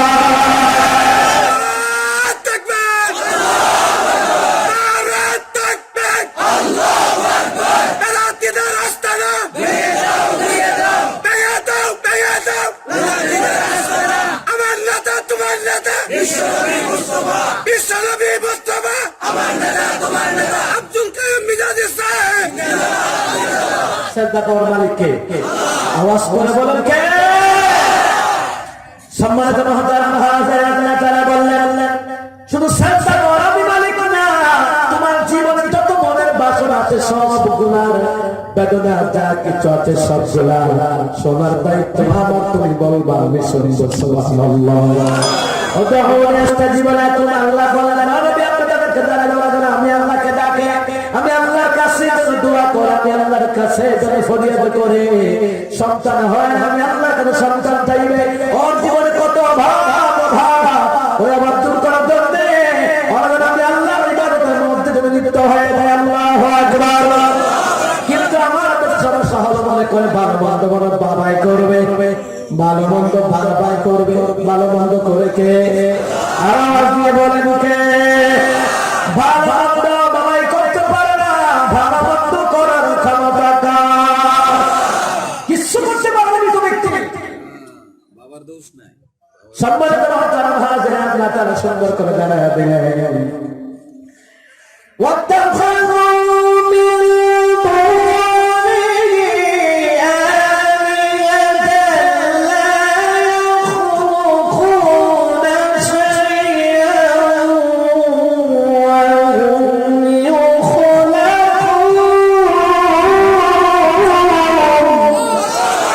আল্লাহ তাআলা বলেন, তোমরা আমি আল্লাহকে বাদ দিয়ে যাদেরকে ডাকাডাকি করো, তাদের কাছে যাও, ওরা কিছুই করতে পারে না, ওদেরকে আমি আল্লাহ সৃষ্টি করেছে। ভালো আমি করি, মন্দ আমি করি, জোরে করি সুবহানাল্লাহ। জীবন আমি দে, মরণ আমি দে, আমার জীবন আমার মরণ সবই তোমার, আমার জীবন আমার মরণ সবই তোমার। আল্লাহু আকবার বলেন। এই দেহ নিয়ে কত বড়াই করে, টাকার কত বড়াই করে, কথা বলতে না না না, টাকার বড়াই করে, ক্ষমতা করে, শরীরের ক্ষমতা দেখাইয়া, ক্ষমতা দেখাইয়া আল্লাহর মনকে পাওয়া যাবে না। নবীর আদর্শ, নবীর সুন্নাত তরিকাকে বাস্তবায়ন করা যাবে না। হিংসার মধ্যে যত নিয়ামত নাই, ভালোবাসার মধ্যে এর চাইতে কোটি কোটি গুণ নিয়ামত রয়েছে। জুড়ে বলুন আল্লাহু আকবার। এই দেহ নিয়ে কত ক্ষমতা দেখাই, দেখাই হ্যাঁ বেটা কিটা বলুন বেটা, কিটা বলুন বেটা, তোমার ক্ষমতা না থাকলে উনি কি এমনি এমনি অলি হয়েছে? আরে ভাই শুনেন, আল্লাহর নবী তো আপনিও, আল্লাহর নবী তো আপনিও, যদি আপনি কেরামতি নাও দেখাইতে পারেন যে সন্তান বা পিতার উপর খেয়ানত করতে বাধ্য থাকে, নামাজ পড়তে বাধ্য থাকে, ওই সন্তানটা আল্লাহর নবী। চলে গেছে সুবহানাল্লাহ। আব্বা আম্মার খেদমত করা ফরজ, বাবার খেদমত করা ফরজ, ভাই আব্বা আম্মার খেদমত করা ফরজ।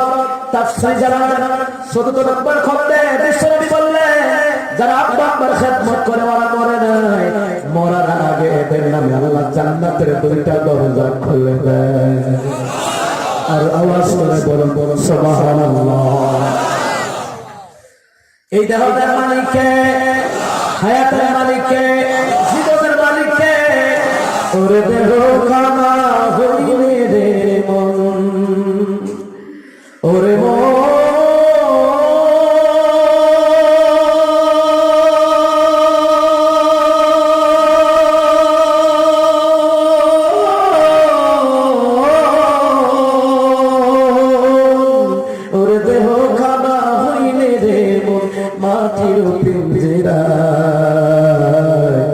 সে পিঞ্জরায় আছে বন্দি পরাণ পাখি, আরে তোর সে পিঞ্জরায় আছে বন্দি পরাণ পাখি, বানাইয়া মাটির গোল যে জন পাখি, ফিরবে গেল তার কাছে দিয়া তোমায় ফাঁকি, বানাইয়া মাটির গোল যে জন পাখি, ফিরবে গেল তার কাছে দিয়া তোমায় ফাঁকি। ওরে পরাণ পাখি উইরা গেলে ভোরা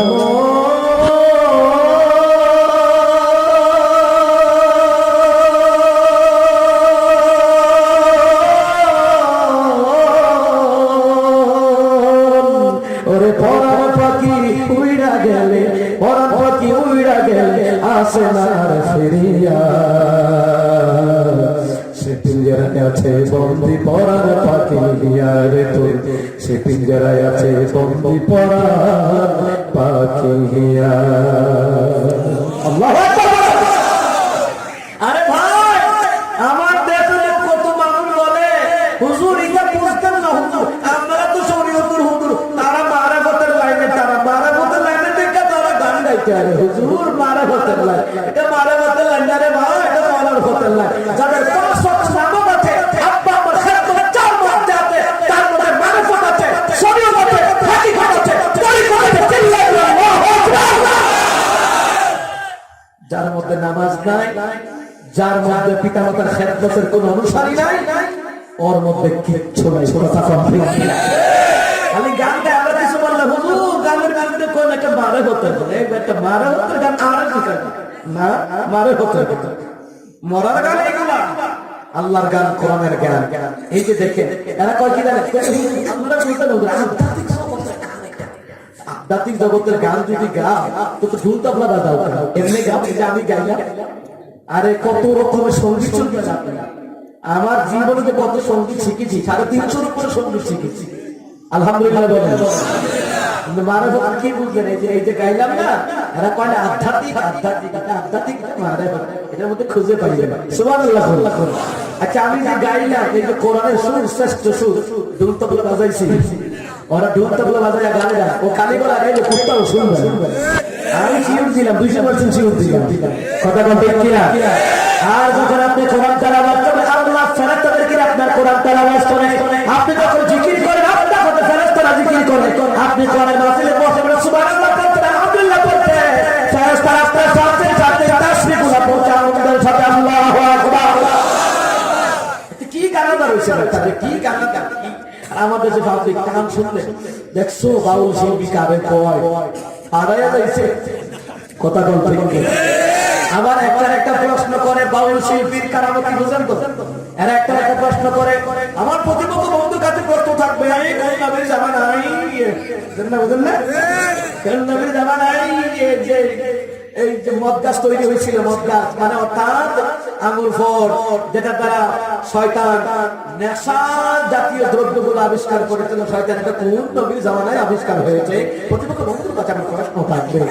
প্রতিপক্ষ বন্ধু তারা দাদা আমার শব্দ হবে, আমার ভাই প্রশ্ন করেছেন কোন নবীর জামানায় মদ আবিষ্কার হয়েছে, আমি বলবো আমার গানে গানে গানে গানে। আমার বলার উদ্দেশ্য কি, জাতিকে সতর্ক করা, কথা ঠিক না।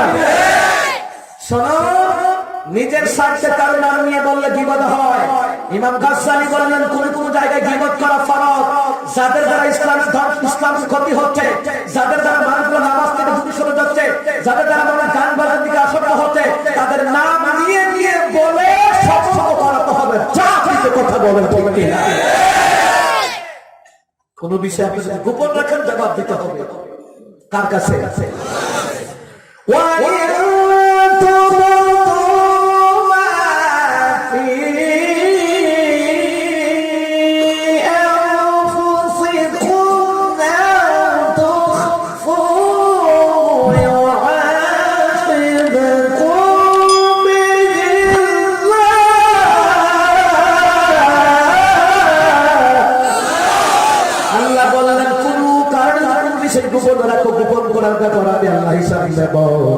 প্রকাশ করার ব্যাপার আমি আল্লাহ তোমাদের কাছ থেকে হিসাব নেব কিনা।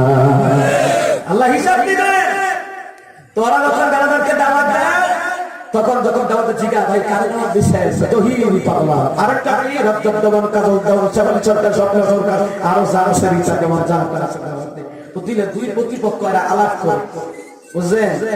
আচ্ছা আমি কি জানি কেমনে কত ছোটকাল থেকে পড়াশোনার অবস্থায় কত জায়গায় যে ঘুরছি, আল্লাহ যে বলছে জমিনে ভ্রমণ করো, ঘুরে ঘুরে দেখো, সব থেকে অস্বীকারীদের কি পরিস্থিতি একটু দেখো। কে বলছেন?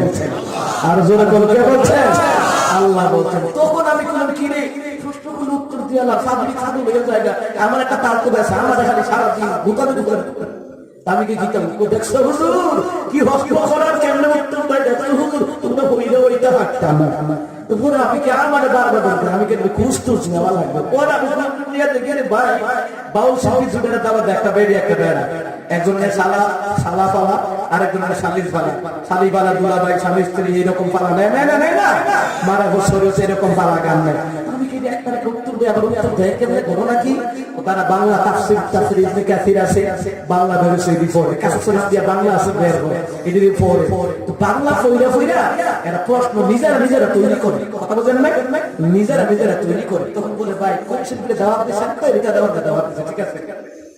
তারপরে আমি এই প্রশ্নটা করবো, আপনি এইটার উত্তর নিয়ে, এইটা উত্তর হচ্ছে আবার ম্যাডাম আমি এই প্রশ্নটা করবো, এই প্রশ্নটা হইলো এই উত্তরটা হইলো এইটা, আমরা একটা গান বানাই এটার উপরে, তারপরে উত্তরটা দিবেন দুজনে যুক্তি কইরা এরপরে রিয়াকশন কইরা তারপরে মাঠে আসে। আর আপনারা তো মনে বাবা কেমনি প্রশ্ন করলে উত্তর দিয়ে দেবে, এর কাছে কি জিতবে এত নিজে উত্তর দিতা, নিজে প্রশ্ন বানায়। নিজে নিজে বস্ত্র বানায় উত্তর দেয়। প্রতিপক্ষ প্রশ্ন করেছেন কোন নবী জামানায় মদ আবিষ্কার হয়েছে। এটা তো আপনি নূহ আলাইহিস সালামের জীবনী পড়বেন। কাসাসুল আম্বিয়া আল্লামা আজিজুল হক রাহমাহুল্লাহ উনি এই কিতাবটি লিখেছেন কাসাসুল আম্বিয়া। ওটার মধ্যে আমি দেখলাম শয়তান বলল, হুজুর নূহ আলাইহিস সালামকে শয়তান বলতেছে। নূহ আলাইহিস সালাম বললেন, কি রে যে আমি ফরদাসটা এটা কই? নাই নাই, নৌকায় কই দেশে সব জায়গায় খুঁজে কোথাও নাই, কোথাও নাই, কোথাও নাই। জিবলা কোন হুজুর কোথাও পাবেন না। তাহলে বলো শয়তান এটাকে লুকিয়ে রেখেছে। কি শয়তান লুকিয়ে রেখেছে? এবার তো মুহাম্মদ একটু রাগান নিতে হচ্ছে, এই শয়তান কইরা এদিকে আঙ্গুল পরে সারাটা লুকাই লিখে আমি লুকাইছি, ঠিক আছে। এই শয়তান তুই জাহাজের মধ্যে উঠলি কেমনে? কহুদের হাতে উঠাইছেন আমারে। উনি কয় বেটা আমি আল্লাহর পরে আমি কোন সময় তোমারে উঠাইলাম? হুজুর একটা গাদা উঠতেছিল, গাদাটা আপনার জাহাজে উঠতেছে না, নৌকাতে উঠতেছে না, জাহাজের লেজ ধরে ধরে আইতে আছে। তো না আপনি গাদাটারে লক্ষ্য করে বলতেন, এই শয়তান গাদা উঠতে পারছিস না? আমি সত্যি লেজে ধরে রাখছি, আমি বুঝি আপনি আমারও কইছেন, আমিও লগে উঠে গেছি। চিন্তা করছেন শয়তানের টেকনিক? চিন্তা করছেন? আমরা অনেক সময় একটা একটা করি না, এই শয়তান দূর হ বলি না, বলি না, মানে কথার কথা অনেকে আসলে কি সে শয়তান? উনি বলছে এই গাধা শয়তান, তাড়াতাড়ি উঠতে পারবেন না। যত হুজুর আমার তো ডাক দিছেন, আমার নাম জানিয়েছেন, এজন্য আমি উড়িয়ে গেছি। আঙুল পরে চারা কোথা তাড়াতাড়ি কাউকে না দেওয়া যাবে না। তো কেন দিব না? এই চারাটা আপনি লাগাবেন, আপনি 3 দিন পানি দিবেন, আমি 4 দিন পানি দেব। রাজি আসেননি? তিনি কয় হ্যাঁ রাজি আছি। তবু আঙুর গাছের চারাটা দাও। আঙুর গাছের চারাটা দিয়ে দিল। এবার তিনি কি করলেন? 3 দিন পর্যন্ত শয়তান পানি দেওয়ার কথা, শয়তান পানি দেয় নাই, কিন্তু নূহ পয়গম্বর 4 দিন পানি দিয়েছে। আর শয়তান 3 দিন পানি দেয় না। শয়তান 3 দিন কি করতো? বাঘের রক্ত, শূকরের রক্ত আর হিংস্র প্রাণীর রক্ত গুলা ওই গাছের গোড়ায় ঢেলে দিত। এই 3 দিনের মধ্যে রক্ত গুলা শিয়ালের রক্ত, বাঘের রক্ত, হিংস্র প্রাণীর রক্ত গাছের গোড়ায় দেওয়ার কারণে এটার তাসির যতদিন থাকে ততদিন যে আঙুর গুলা হয়, এই আঙুর গুলি টক হয়ে যায়, টক হয়ে যায়। আর নূহ পয়গম্বর 4 দিন যে উনি পানি দেয়, এই 4 দিনের মধ্যে যা কিছু 4 দিনের পানির তাসির যতদিন থাকে ততদিন যে আঙুর ধরে ওই আঙুর গুলি মিষ্টি হয়ে যাবে। জোরে কোন সুবহানাল্লাহ। শয়তান কি করার কথা ছিল আর কি করছে দেখছেন? পানি দেয় না, কিন্তু একই দিছে বাঘের রক্ত, শিয়ালের রক্ত, শূকরের রক্ত, হিংস্র প্রাণীর রক্ত মিক্স করে করে গাছের গোড়ায় ডালছে। এই আঙুর ফল কি হয়? টক। কি হয়? টক হয়। এই আঙুর ফল টক যে এটি কেউ খায় না, এটি এভাবে পরে থাকে। শয়তান একদিন জুব্বা লাগায় এটি ভালাই লাভ আছে, এটি একটু ব্যবসার কাজে লাগানোর দরকার। ওই কেমনে লাগাবো? আমি বলি ভালো করে দৌড়তে করবো, পানি দিয়ে 1 সপ্তাহ লাগাই জাগ দিবা, এরপরে পচবে, পচার পরে পানি বের হবে। ওই পানিটা বোতল দিয়ে সারা হিসাবে বিক্রি করবা। এখন তো কিন্তু চাষ লাগে। কি রে খাইলি খাইলি কি মাথার মতো কি আছে রে? কি রে দারুন দারুন, কি রে কি আবিষ্কার! এই মদ আবিষ্কার করা হয়েছে নূহ আলাইহিস সালামের জামানা থেকে। নূহ আলাইহিস সালামের জামানা থেকে আবিষ্কার করার মূল উদ্ঘাটক হচ্ছে এই জন্য মদ খাওয়ার পরে বাঘের মতো, হিংস্র জানোয়ারের মতো সে হয়ে যায়। কে কাকে কি বলে না না বলে ওটাও খেয়াল থাকে না। কথা কম ঠিক না। এখন হতে হতে হস্ত করছে কোন নবীর জামানায় মদ আবিষ্কার হচ্ছে। এখন তো হস্ত উত্তর দিয়ে দিচ্ছে বাংলা গীতা ভরিয়া। আরে প্রশ্ন নিজে নিজে বানান, নিজে নিজে বানান জানা। আমি যদি প্রশ্ন করি আপনাদের এই এলাকার ঈদগাহ কত সালে তৈরি হয়েছে? পারবেন তো? পারবেন না? পারবেন না? কথা পারবেন? আমি তো বলি মসজিদ কয় চালা হয়েছে, প্রাইমারি স্কুল কয় চালা হয়েছে, আপনি বলতে পারবেন? কথা বলেন ঠিক না? মুসলমান ইমানদার, আজকে আমরা মুসলমান কোন জগতের মধ্যে আছি? এই গান বাদ্যযন্ত্র হারাম করে দিয়েছিলেন কে? সম্মানিত মহতারা মহাজেরেন, এই জন্য আল্লাহ তাআলা বললেন আমি হলাম তোমাদের আপন, আমি হলাম তোমাদের অন্তরের জানি, কারণ হলো তোমাদের ভালো মন্দ গুলি ক্ষমতা কার, ভালো মন্দ করার ক্ষমতা কার? মনের অন্তর খবর জুড়ে বলেন তো সর্ব বিষয়ে জানে না কে? সম্মানিত মহতারাম হাজির, আয়াতটা যখন নাযিল হয়ে গেল, কাফেরদের মুনারা এরা আসলো আল্লাহর নবীর দরবারে, সে বলল মুহাম্মদ তোমার দরবারে গরিব গরিব মানুষগুলো বৈশা রয়েছে, এদেরকে একটু তাড়ায় দাও, তাড়ায় দাও, এরা গরিব, এদের গায়ে ঘামের দুর্গন্ধ ধুলাবালি, এদেরকে তাড়ায় দাও, তাড়ায় দাও। আমরা এই সোশ্যাল নামি দামি মান্যগণ্য জঘন্য ব্যক্তি, আমরা বুঝলেন না, মান্যগণ্য জঘন্য ব্যক্তি আসেন আসেন আমার দেশে, মান্যগণ্য জঘন্য ব্যক্তি আলেমদেরকে কুত্তার বাচ্চা বলো, গালি দেয়, গাড়িওয়ালাদেরকে গালি দেয়, এদের মুখে নাকি ছাগলের দাড়ি। এই নাউজুবিল্লাহ বলছেন না কেন? এক একটা দাড়ির মধ্যে সবচেয়ে দূরের ফেরেশতা রুদ্ধ করে, আর প্রত্যেক দিন এই দাড়িওয়ালা ব্যক্তির কাছে 7 জনের ফেরেশতারা আল্লাহর কাছে মাগফিরাত কামনা করে। আল্লাহু আকবার। দাড়ি নিয়ে টুপি নিয়ে গালি দেয়, আল্লাহ তাদেরকে হেদায়েত দেন, জোরে বলেন আমিন। আমরা কারো জন্য বদদুয়া করি, আল্লাহ তাদেরকে হেদায়েত দেন। এদেশের কাজে শিল্পী আল্লাহ এদিকে হেদায়েত দেন, জোরে বলেন আমিন। আরে ভাই গানা গানবো কয়দিন, বয়ন ভরা দেবো, কেউ দাওয়াত দিত না, কথা কোন ঠিক কিনা? হারাম খাইয়া যত ইনকাম করবেন, মরার আগে এমন একটা রূপ দিব, সুদে আসলে সব দিব কে? এমন কিছু শুরু হয়ে যায়, কোটি টাকার দরকার, গাড়ি বাড়ি বেচাবো, একটা সংস্থা আছে 8 লক্ষ টাকা দিল, 8 লক্ষ টাকা আপনার 2টা কেমোতে চলে গেছে, কেমোথেরাপি 2টা দিছে বলেছে 8 লক্ষ টাকা চলে শেষ নেই।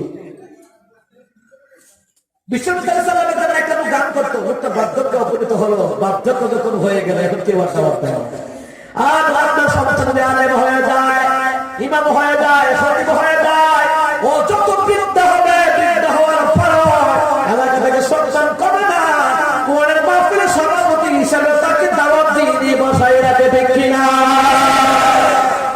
আলেম একটা সম্পর্কে আলেম বানান, হাফেজ বানান, ইমাম বানান, খতিব বানান, আল্লাহু আকবার। গরিব মানুষ হিংসা করা যাবে, জমিনে কাজ করে হিংসা করা যাবে, বিশ্ববিদ্যালয়ের ধনী গরিব যাতে হত্যা করে, যে কাজ করে তাদের পারিশ্রমিক শরীরের ঘাম শুকানোর আগে তাদের পারিশ্রমিক দিয়ে দাও। আমি তাদের সাথে কথা বলবো না যারা লেনদেনের ক্ষেত্রে ওয়াদা ঠিক রাখে না, আছে না? ব্যবসা করে খায় এলাকায়, আছে না? আছে না? দোকান থেকে বাকি না খায়, যদি তোর পয়সা টাকাটা নেই, দেশের তো জায়গা না, আমরা উড়াইছি বেটা, দেশের তো জায়গা, মানে কি পাওয়ার দেখছেন? বিশ্ববিদ্যালয় যাদের লেনদেন ভালো নয় সে ভালো নয়, আর যাদের লেনদেন ভালো সে হলে ভালো। সুবহানাল্লাহ। সম্মানিত মহতারাম হাজির, গরিব হোক ধনী হোক, উভয়ের ক্ষেত্রে যে যতটুকু পরিশ্রম করবে তার পারিশ্রমিক দিয়ে দিবে, কথা বলা ঠিক কিনা? লেনদেন ঠিক রাখবেন তো, হাওলাত টাকা নিলে তেল মজা সাজা দিবেন, যাতে আর হাওলাত না দিয়ে সুদে লাগাইয়া দিবেন, কথা কোন ঠিক কিনা? আমাদের লেনদেন এত খারাপ, মানে টাকা ধার নিতে পারলে সহজে দেয় না, সুদের নেয় মাসে মাসে ক্লিয়ার, কথা কোন কেন? আরো যারা কোন ঠিক কিনা? সম্মানিত মহতারাম হাজির, এইগুলা করা যাবে না। এক দোকান থেকে বাকি খেতে খেতে আরেক দোকান থেকে নগদ কিনে খায়, বাকিওয়ালারা দেখলে পলায় যায়, এটা আমাদের খাসিয়ত। সমাজে এমন ব্যক্তি আছে দেওয়ার সামর্থ্য আছে, খাসিয়ত হলো দিত না যথা সময়ে, এটা খাইছ, কথা কোন ঠিক? এগুলো করবে না, এটা নবীর আদর্শ নয়, নবীর আদর্শ নয়। লেনদেন ঠিক রাখবেন। বলছিলাম এই একটা কথা বলে শেষ করবো, দেখেন নবী সাল্লাল্লাহু আলাইহি ওয়াসাল্লামের দরবারে গরিব সাহাবীরা বসে আছে, গরিব গরিব একেবারে গরিব, গামের দুর্গন্ধ, ময়লা জামা কাপড়, কাফেরদের লিডাররা এসে মাইজগুলো জঘন্য ব্যক্তিরা এখন মুহাম্মদ আমরা স্পেশাল কথা বলবো, এদেরকে তাড়ায়া দেয়। আল্লাহ বললেন না, আপনি তাড়াইতে পারবেন না। ওয়ালা তাকুমু বিল্লাযীনা ইয়াদউনা রাব্বাকা, ও নবী যারা আল্লাহ শুধু জন্নাতকে ডাকে, তারা মাত্র নামাজ পড়া, ইবাদত করা, জিকির করে না নবী, এরা গরিব হতে পারে, এদেরকে তাড়ায়া দিয়ে দেয়া। আর আমি আল্লাহ সন্তুষ্ট জন্য ইবাদত করে নামাজ পড়ে কোরআন তেলাওয়াত করে আপনি আল্লাহকে ডাকে, এদেরকে তাড়ায়া দিয়ে এরা গরিব হতে পারে, কিন্তু এদের অন্তরে আমি আল্লাহর ভালোবাসা, আপনার নবীর ভালোবাসা সবচেয়ে বেশি। আল্লাহু আকবার। আপনার অন্তরে বেশি, আপনার অন্তরে সাহাবায়ে কেরামদের অন্তরে তাদের ভালোবাসা, আল্লাহর ভালোবাসা, নবীর ভালোবাসা বেশি। আর মুসলমানদের মধ্যে মুসলিমদের ভালোবাসা বেশি না কম? একটু আওয়াজ দিয়ে বলেন, বেশি না কম? যেমন এখানে এমন লোক আছেন গরিব মানুষ, মসজিদ মাদ্রাসার দানের ক্ষেত্রে যদিও তারা গরিব মধ্যবিত্ত, তাদের সংখ্যা বেশি, যদিও টাকার পরিমাণ কম দেয়, তাদের সংখ্যা কিন্তু বেশি। গরিবের সংখ্যা বেশি না, মধ্যবিত্ত লোকের সংখ্যা বেশি না। যদি তারা 5 টাকা 10 টাকা 20 টাকা 150 5,000 10,000 দেয়, তাদের সংখ্যা বেশি। ধনীরাও দেয়, তবে তাদের সংখ্যা কম। কথা ঠিক কিনা? তাদের সংখ্যা একেবারে কম, একেবারে কম। এই জন্য গরিবরা 10 টাকা 5 টাকা হোক কোরআনের কাজে, মসজিদের কাজে জায়গায় আছে, এদের কিন্তু বড় বড় রোগ হয় না। রোগ হয় ওই যে সুদ খাইতে খাইতে গাড়ি বাড়ি করছে, ওরা এমন রোগ হয় মাদ্রাসা যায়, মাদ্রাসা চিকিৎসার জন্য। কথা বলেন ঠিক কিনা? আল্লাহর গরিবের অন্তরে, মধ্যবিত্ত ফ্যামিলির অন্তরে, ধনী হোক আর গরিব হোক, আল্লাহর জন্য ভালোবাসা, আমাদের জন্য ভালোবাসা। কেননা আল্লাহ তাআলা বলেন, হাবিব হাবিব, জমিনটা আমার, ক্ষমতা আমার, কথা চলবে আমার, কাফেরদের কথা চলবে না, নাস্তিকদের কথা চলবে না। কাফের আপনার কাছে আসছে কথা বলার জন্য, প্রয়োজনে এমনি কথা বলবে, কিন্তু কোন ইমানদার সাহাবীদেরকে, গরিব সাহাবীদেরকে আপনার দরবার থেকে তাড়িয়ে দিলেন। আল্লাহু আকবার বলেন।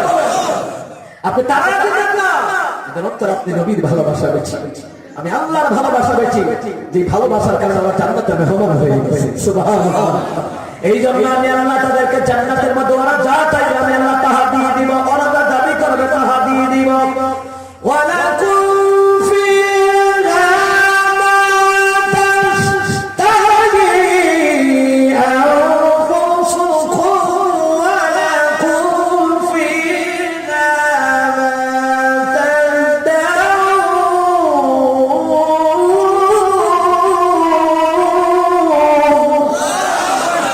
আল্লাহ তাআলা বলেন, ওদের মন যাহা চায় আমি আল্লাহ তাহা জান্নাতে দিয়ে দেব, আবার ওরা যাহা দাবি করবে আমি আল্লাহ সেই দাবি পূরণ করে দেব। সুবহানাল্লাহ। এটার রেফারেন্স, এর ব্যাখ্যাটা শুনেন, শুনলে বুঝতে পারবেন। কারণ কি? কারণ কি? আপনি যখন জান্নাতি হয়ে যাবেন, আপনি জান্নাতে আল্লাহর কাছে যা দাবি করবেন আমার আল্লাহ তা দিয়ে দিবেন। আপনার মনে যাহা চায় আমার আল্লাহ তাহা দিয়ে দিবেন। কারণ কারণ কি বলেন? কারণ হলো মসজিদ নির্মাণের ক্ষেত্রে কমিটির লোকেরা আপনাদের কাছে যা চাইছে আপনি তা দিচ্ছেন। মাদ্রাসা নির্মাণের ক্ষেত্রে কমিটির লোকেরা আপনাদের কাছে যা চাইছে তা দিচ্ছেন। মাহফিলের ক্ষেত্রে যুবক ভাইরা মুরব্বীরা আপনাদের কাছে যা চাইছে আপনারা তা দিয়েছেন। এই জন্য আপনারা জান্নাতে যা চাইবেন আল্লাহ তাহা দিয়ে দিবে, যাহা দাবি করবেন আল্লাহ তাহা দিয়ে দিবে। পুরস্কার সেরকম। সুবহানাল্লাহ। আল্লাহ তাআলার ফেরেশতারা যখন আপনাকে স্বাগত দিয়ে জান্নাত দান করে দিবে, রাহমাতুল নবী বললেন, ওদেরকে যখন জান্নাত দেওয়া হবে, যখন জান্নাত দেওয়া হবে, ওরা জান্নাতের ভিতরে দেখবে একটা পাখি। কি দেখবে? একটা পাখি দেখবে। যখন আপনি পাখিটা দেখবেন মনে মনে শুধু বলবেন, ইস পাখিটা এত সুন্দর। এটা তাফসীর কালামে এসেছে, পাখিটা এত সুন্দর, এটা গোশত যদি কত সুন্দর, কত মজা। সাথে সাথে ও জান্নাতের পাখিটা বিনা হইয়া স্বর্ণের প্লেটে আপনার সামনে হাজির হয়ে যাবে। সুবহানাল্লাহ বলেন। ওটা খাইবেন, কত মজা। এই মজা জীবনের দুনিয়াতে নাই। একজন ব্যক্তি আসিয়া বললেন, নবীজি জান্নাতের মধ্যে সর্বপ্রথম খাবার কি? বলেন তো কি খাবার? মাছের কলিজা পোড়া, মাছের কলিজা পোড়া। সুবহানাল্লাহ। যেটা বুখারী মুসলিমে এসেছে, মাছের কলিজা পোড়া দিয়ে দিবে। ওটা এত মজা। এটা কি পদ্মা সাগরে ইলিশ মাছের কলিজা পোড়া? কি বোয়াল মাছের কলিজা, ফাঙ্গাস মাছের কলিজা। ও ফাঙ্গাস মাছ আছে না, দেখে আসলে কি ফাঙ্গাস বলে?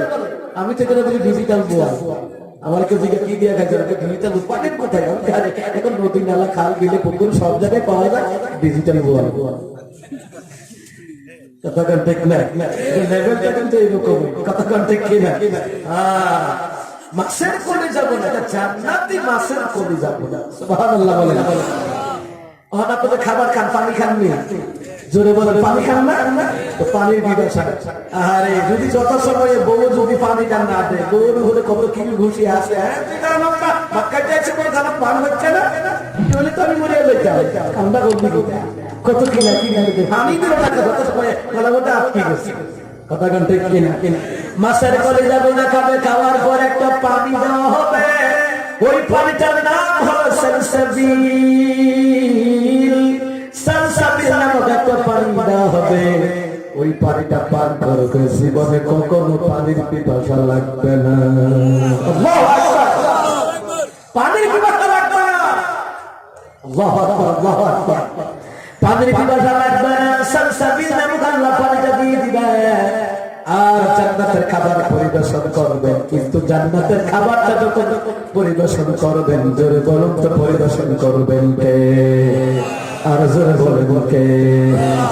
নজুলান মিন গফুরির রাহিম।